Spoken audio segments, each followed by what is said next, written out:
اعوذ باللہ من الشیطان الرجیم بسم اللہ الرحمن الرحیم اللہم صلی علی محمد وعلی آل محمد کما صلیت علی ابراہیم وعلی آل ابراہیم انکا حمید مجید اللہم بارک علی محمد وعلی آل محمد کما بارکت علی ابراہیم وعلی آل ابراہیم انکا حمید مجید رب اشرح لی صدری ویسر لی امری واحلل عقدۃ من لسانی یفقہوا قولی ربنا زدنا علما یا مقلب القلوب ثبت قلبی علی دینک آمین۔ سورہ صاد ہم کر رہے ہیں اور یہ پارہ نمبر 23 ہے۔ آج ہم رکوع نمبر 2 کریں گے سورت کا، اور یہ آیت نمبر 15 سے شروع ہو رہا ہے سیکنڈ رکوع۔ وما ينظر هؤلاء إلا صيحة واحدة ما لها من فواق وقالوا ربنا أجل لنا قطعنا قبل يوم الحساب۔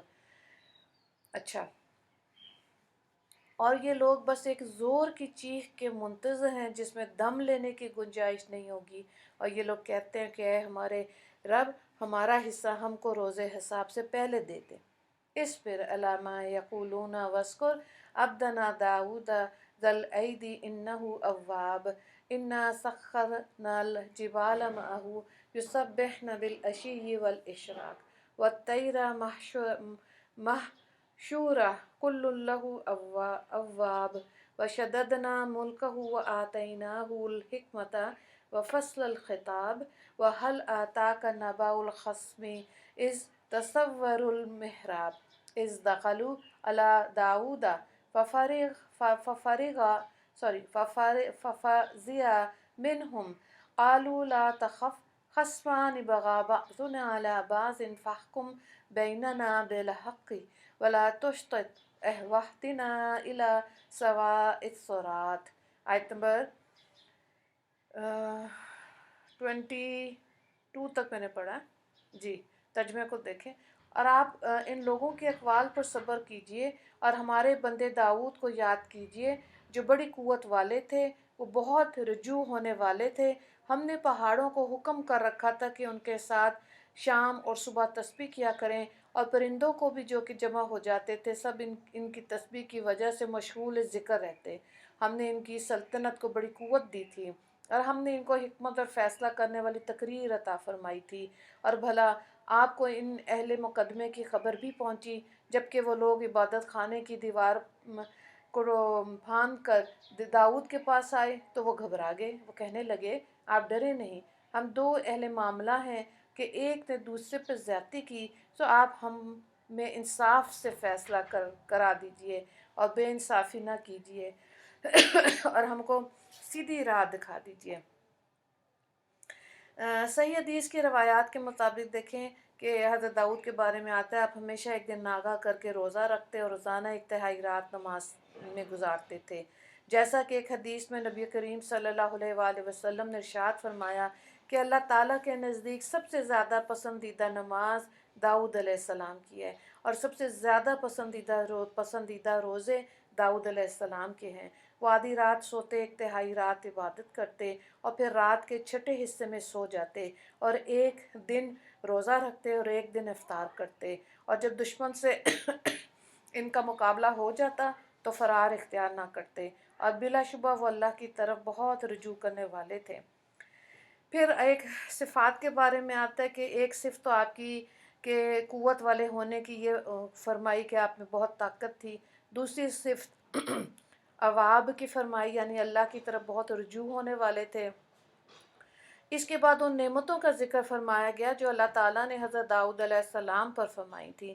چنانچہ بتایا گیا کہ ایک نعمت ان کو یہ عطا فرمائی گئی تھی کہ اللہ تعالیٰ نے آپ کی آواز میں ایسا اثر بخشا تھا کہ صبح شام جب باہر میدان میں جا کر اللہ تعالیٰ کی حمد و ثنا تسبیح بلند آواز سے کرتے اور زبور پڑھتے تو آپ کے ساتھ پہاڑ بھی تسبیح کرنے لگتے تھے، پرندے اڑتے اڑتے ٹھہر جاتے اور آپ کے ارد گرد جمع ہو کر حمد خدا کے ترانے گاتے اور آپ کی تسبیح کی نقل کرتے اور ہم نوائی کرتے۔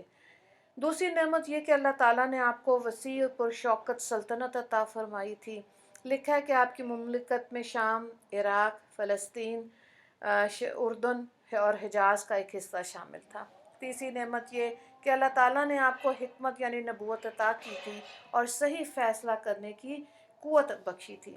इब्न जरीर ने अपनी तारीख़ में हज़रत अब्दुल्ला बिन अब्बास रज़ी अल्लाह ताला अन्हु से ये रवायत नकल की है कि एक मरतबा दो आदमी एक बैल का झगड़ा लेके हज़रत दाऊद अलैहिस्सलाम की खिदमत में पेश हुए। हर एक ये कहता कि यह बैल मेरा है, दूसरा गासिब है, और हज़रत दाऊद अलैहिस्सलाम ने फ़ैसला दूसरे दिन पर मौखर कर दिया। दूसरे दिन आपने मुद्दई से फरमाया कि रात में मुझ पर अल्लाह ने वही की कि तुमको कत्ल कर दिया जाए, लिहाजा तुम सही सही बात बयान करो। मुद्दई ने कहा, खुदा के सच्चे नबी, इस मुकदमे में तो मेरा बयान कतन हक और सच है, लेकिन इस वाक़े से कबल मैंने इस यानी मुद्दा अलैह के बाप को धोखा देकर मार डाला। ये सुनकर हज़रत दाऊद अलैहिस्सलाम ने इसको कसास में कत्ल कर देने का हुक्म सादर फरमाया। इसी किस्म के वाक़यात होते थे जिनकी वजह से हज़रत दाऊद अलैहिस्सलाम के हुक्म और इनकी अज़मत और शौकत के सामने सब पस्त और फर्माबरदार थे। तो बावजूद इस बड़ी सल्तनत और नेमतों के जो अक्सर अहवाल में आदमी अज खुद रफ्ता कर देती है, बाबरकत नूर नबूवत के आप नहायत साबिर थे। आज की इसी ज़ब्त और सब्र को ज़ाहिर करने के लिए आगे एक वाक़या मुकदमे का बयान फरमाया जाता है जो हज़रत दाऊद अलैहिस्सलाम के साथ पेश आया। लिखा है कि हज़रत दाऊद अलैहिस्सलाम ने 3 दिन की बारी रखी थी। एक दिन दरबार और मुकदमात वगैरह का फ़ैसला, एक दिन अपने अहलो अयाल के पास रहने का, एक दिन खालिस अल्लाह की इबादत का। उस दिन खलवत में रहते थे, दरबान किसी को अंदर नहीं जाने देते थे। अच्छा, फिर लिखा है कि हज़रत दाऊद अलैहिस्सलाम ने 3 दिन की नहीं, एक दिन इबादत में मशगूल थे कि 2 शख्स इबादत खाने की दीवार को फांद कर आपके पास आकर खड़े हो गए, क्योंकि दरवाजे में से पहरेदारों ने इस वजह से नहीं आने दिया कि वो आपकी इबादत का वक्त था, मुकदमात का फ़ैसले का नहीं था। तो इनके इस तरह बेकायदा आ जाने से हज़रत दाऊद अलैहिस्सलाम घबरा गए कि ये आदमी है या कोई और मखलूक। आदमी है तो ना वक्त आने की हिम्मत कैसे हुई? दरबान जो थे उन्होंने क्यों नहीं रोका? आखिर दरवाजे से नहीं आए तो इतनी ऊंची दीवार को वो टाप कर कैसे आए? इसकी वजह क्या है? खुदा जाने ऐसे गैर मामूली तौर पर किस नीयत, किस गर्ज से आए। अच्छा, गर्ज अचानक एक अजीब वाक़या देखकर ख्याल दूसरी तरफ हट गया और इबादत में जैसी यकसुई के साथ मशगूल थे वो कायम ना रही। आने वालों ने कहा कि आप घबराएं नहीं, हमसे खौफ न खाएं, हम 2 फरीक अपने एक झगड़े का फ़ैसला कराने के लिए आपकी खिदमत में हाजिर हुए। चूँकि पहरेदारों ने दरवाजे से आने नहीं दिया, इसलिए इस तरह हम लोग इस वजह से आए हैं कि हमें दीवार से आना पड़ा। अब आप हमें मुनसफ़ाना फ़ैसला कीजिए।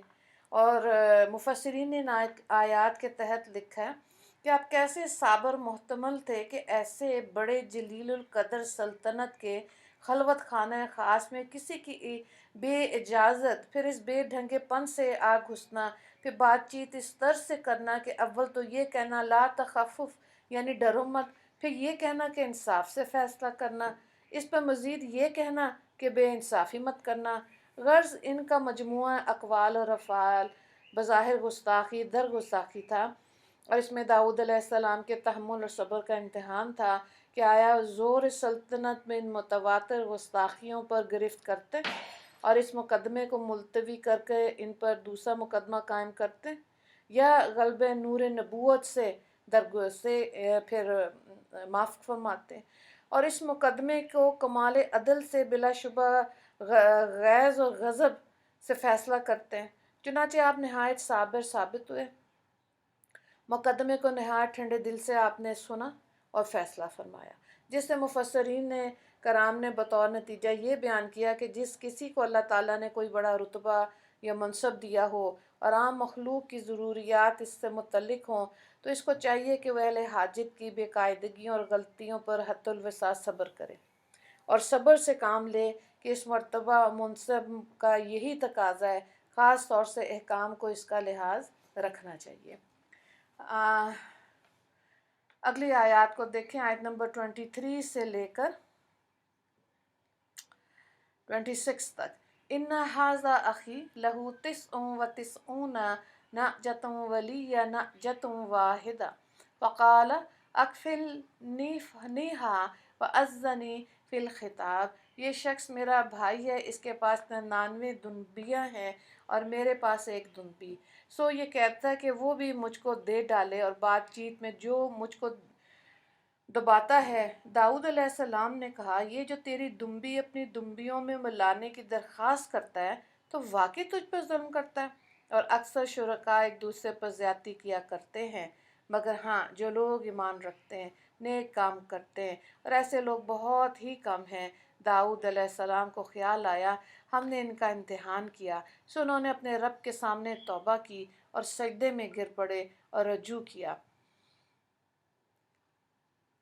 आयत को देखें। काला लकद ज़लमक बिसु अली न जातिका इला निआजिही व इन्न कसीरम मिनल खुलताई लयबगी बाज़ुहुम अला बाज़ इल्लल्लज़ीना आमनु व आमिलुस्सालिहाति व कलीलुम माहुम व ज़न्न दाऊद अन्नमा फतन्नाहु फस्तगफरा रब्बहु वखर्रा राकिउन व अनाब फ़गफ़रना लहू ज़ालिक व इन्ना लहू इंदना लज़ुल्फ़ा व हुस्न मआब।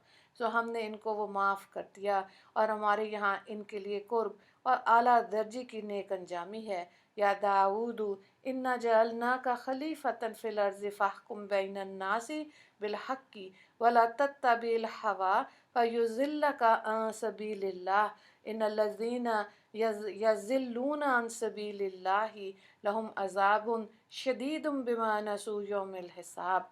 तर्जुमे को देखें। ऐ दाऊद, हमने तुमको ज़मीन पर हाकिम बनाया, तो लोगों में इंसाफ के फ़ैसले करते रहना और आइंदा भी नफसानी ख्वाहिश की पैरवी मत करना कि वो खुदा के रास्ते से तुमको भटका दे। जो लोग अल्लाह के रास्ते से भटकते हैं उनके लिए सख्त अजाब होगा, इस वजह से कि वो रोज़े हिसाब को भूले हुए हैं। तो यहाँ मुकदमा एक और देखें कि अब मुकदमा और झगड़े की जो सूरत हज़रत दाऊद अलैहिस्सलाम के सामने पेश की गई, वो इन आयात में बयान की गई और बताया गया कि एक फरीक ने कहा कि झगड़ा हमारे दरमियान ये है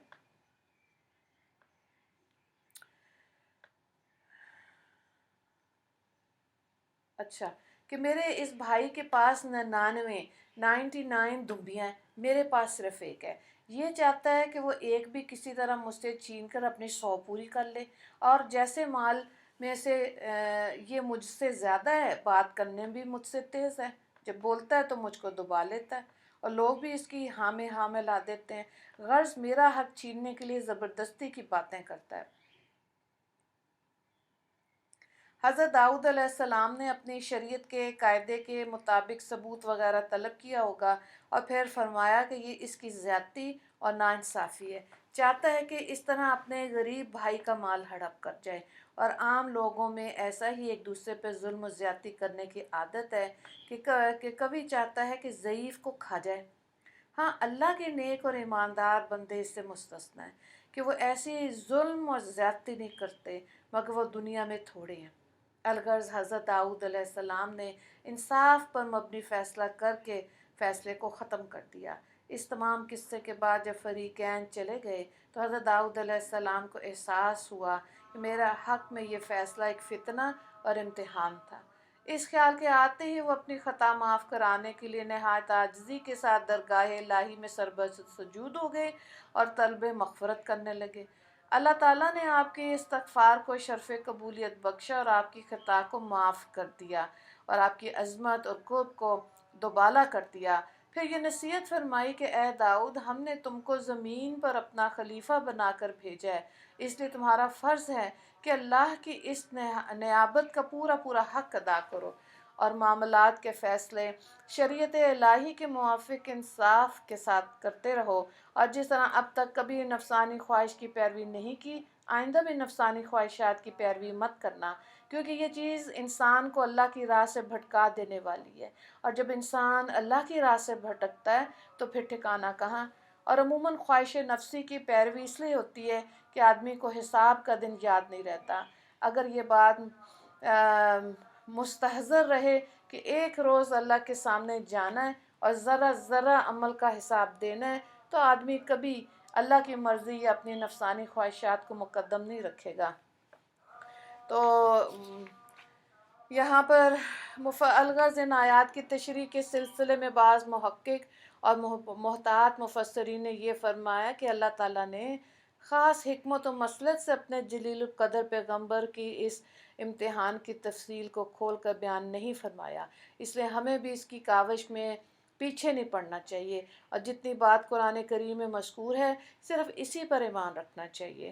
علامہ ابن کثیر نے اپنی تفسیر میں اسی پر عمل کرتے ہوئے واقعات کی تفصیلات سے خاموشی اختیار کی، اور اس میں شک نہیں کہ یہی محتاط اور سلامتی کا راستہ ہے۔ بالکل۔ اور اس کے ساتھ ہی داؤد علیہ السلام کے تذکرے پر یہ مکمل ہوگی بات، اور یوم حساب کا ذکر آیا اور بتایا گیا کہ جو لوگ اللہ کی راہ سے بھٹکتے ہیں یقیناً ان کے لیے سخت سزا ہے کہ یوم الحساب کو بھول گئے، یعنی جنہوں نے دنیا میں اللہ کے احکام سے منہ موڑا اور وہ یقیناً آخرت کو بھول گئے۔ انہوں نے یہ خیال نہیں کیا کہ آخرت میں رائی رائی کا حساب دینا ہوگا۔ اس آخرت فراموشی کا نتیجہ یہ ہوگا کہ وہ سخت عذاب میں مبتلا ہوں گے۔ تو اس رکوع سے ریلیٹڈ 3 سوالات ہیں۔ پہلا سوال ہے حضرت داؤد علیہ السلام کا مختصر طریقہ عبادت تحریر کریں۔ دوسرا آیت نمبر 18۔ دوسرا سوال ہے حضرت داؤد علیہ السلام کی صفات تحریر کریں، اور تیسرا سوال ہے یوم الحساب کی وضاحت کریں، آیت نمبر 26۔ دعا کر لیتے ہیں۔ اللہ تعالیٰ ہماری شب و روز کی غلطیوں پر گرفت نہ فرمائے، اور ہمہ وقت ہم کو اپنے کوتاہیوں پر ندامت و مغفرت طلب کرنے کی توفیق عطا فرمائے۔ اللہ تعالیٰ ہم کو کسی پر ظلم زیادتی کرنے اور نفس خواہشات کی اتباع سے کامل طور پہ بچا لے، اور ہر حال میں ہم کو صراط مستقیم پر قائم رکھے۔ یا اللہ، روز حساب کو دنیا کی زندگی میں بھولے رہنے پر آپ نے عذاب شدید کی وعید ارشاد فرمائی۔ میرے مالک، ہمیں اس وعید کا مورد بننے سے بچا لیجئے، اور ہمیں روز حساب کو ہمہ وقت یاد رکھنے اور اس روز کی تیاری میں لگے رہنے کی توفیق عطا فرما دیجئے۔ آمین یا رب العالمین۔ وآخر دعوانا ان الحمد للہ رب العالمین۔ اللہم اغفر للمسلمین والمسلمات والمؤمنین والمؤمنات۔ السلام علیکم ورحمۃ اللہ وبرکاتہ۔